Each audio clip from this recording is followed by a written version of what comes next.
오늘 보니까 실리콘밸리에서도 이 컨텐츠 미디어 산업과 관련한 새로운 소식들이 많은데 네. 이게 나쁜 소식들은 또 아닌 것 같습니다. 뭐 시장이 반등을 하다 보니까 여기저기서 모멘텀들이 좀 들어오는 것 같아요. 예. 추석 연휴 기간에 개봉된 수리남 같은 경우에도 엄청난 인기를 끌고 있기 때문에 네. 국내 주식시장에도 뭐 이뿐만이 아니라 전반적인 뭐 OTT라든지 네. 그동안 좀 억눌려 있었던 섹터들이 조금은 반등이 나오지 않겠냐라는 생각도 좀 듭니다. 네. 자, 오늘 또 이 컨텐츠 미디어 관련 소식을 한가득 아침에 또 담아봤는데 네.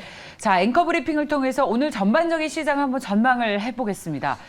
네, 이 모든 어떤 내용들이 사실 이 첫 번째 포인트에서 희망을 찾지 않았나라는 생각이 들어요. 네.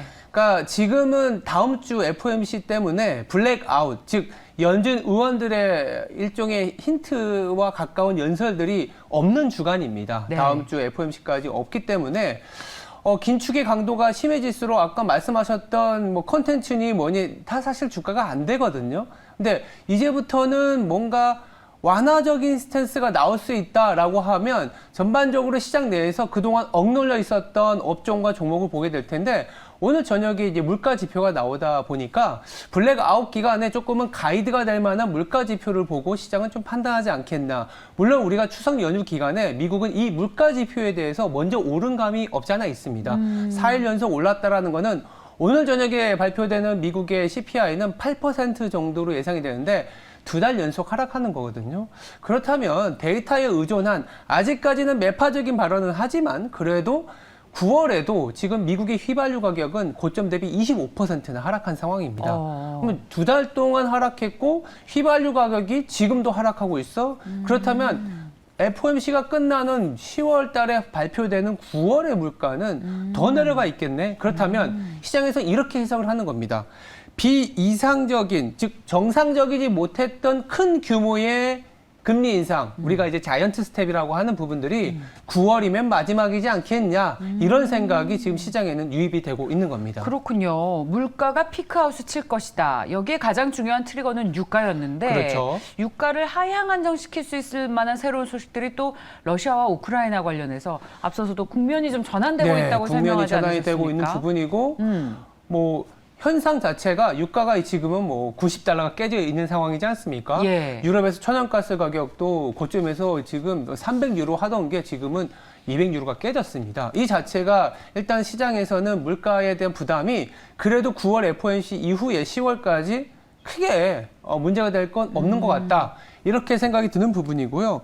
그래서 결국 시장은 또 시선이 바로 이동하는 게 그렇다면 기업들의 실적은 어떻겠냐라는 부분으로 전환되는 것 같습니다. 네. 그러니까 두 번째 포인트는 바로 그동안에는 금리 인상으로 인해서 PER, 즉 밸류에이션이 하락했다면 지금 그러면 이런 어려웠던 구간에서 금리도 올라가고 유가도 상승했지만 그래도 잘 돈을 벌고 있는 기업들은 어딘지를 시선은 EPS로, 즉 펀더멘털로 전환한다라는 게 최근의 분위기입니다.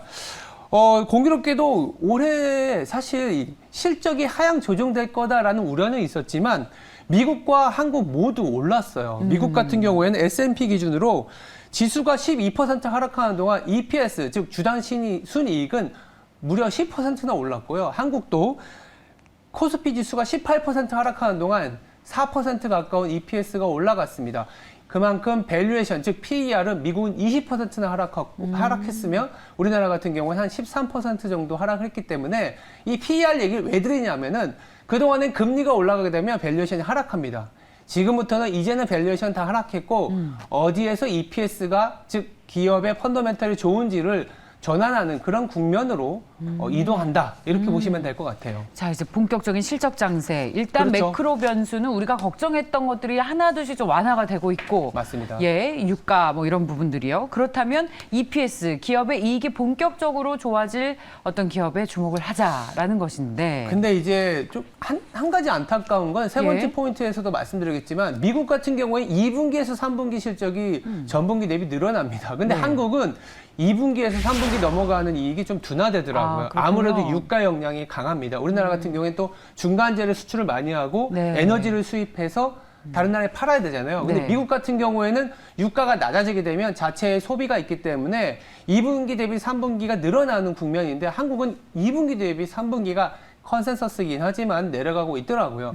다만 이런 분위기에서도 이렇게 유가가 올라가고 금리가 올라가는 상황에서도 이익이 상향 조정되는 업종들은 있었습니다. 네. 이를테면 손해보험사라든지 아니면 식품 소매, 우리가 흔히 알고 있는 네. 급식 업체들, 아, 그리고 가스, 항공, 운송, 우리가 리오프닝이나 내지는 에너지와 관련된 업종은 우리도 모르게 슬금슬금 이익이 올라오고 있는 상황이었습니다. 근데 이제 전반적으로 시장이 조금은 둔화되는 국면이다 보니까 이런 EPS, 펀더멘털에 이제 시장의 관심이 조금 덜했거든요. 예. 지금부터는 조금 더 주목되지 않겠냐라는 생각이 듭니다. 좋습니다. 이렇게 이 기업의 이익이 상향 조정되는 기업에 동참을 할 수 있도록 노력을 해볼 텐데 이런 모든 것들이 시장에 상당히 우호적인 어떤 재료들로 해석이 돼요. 네. 그래서 많은 또 언론사와 또 전략가들이 제2의 베어맥켈 랠리가 아니냐라는 네. 얘기인데 이 정도면 랠리면 랠리지. 그렇죠. 왜 또 찝찝하게 뭔가 베어마켓. 불안하니까. 그러니까요. 예. 베어마켓 랠리라 하더라도 6월에 저점을 깨지 않은 수준에서의 또 다시 바닥을 잡고 간다면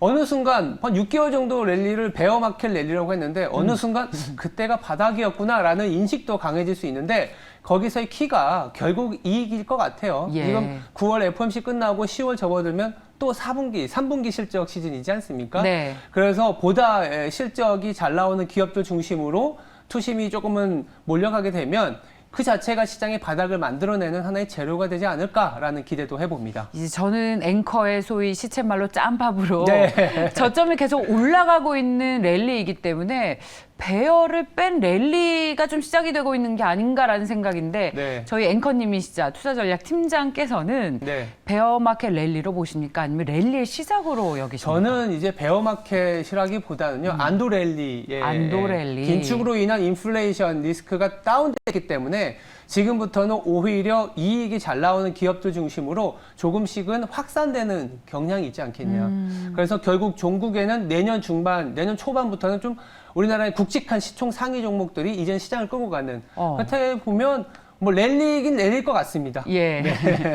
좋습니다. 자, 지금까지 앵커 브리핑이었습니다.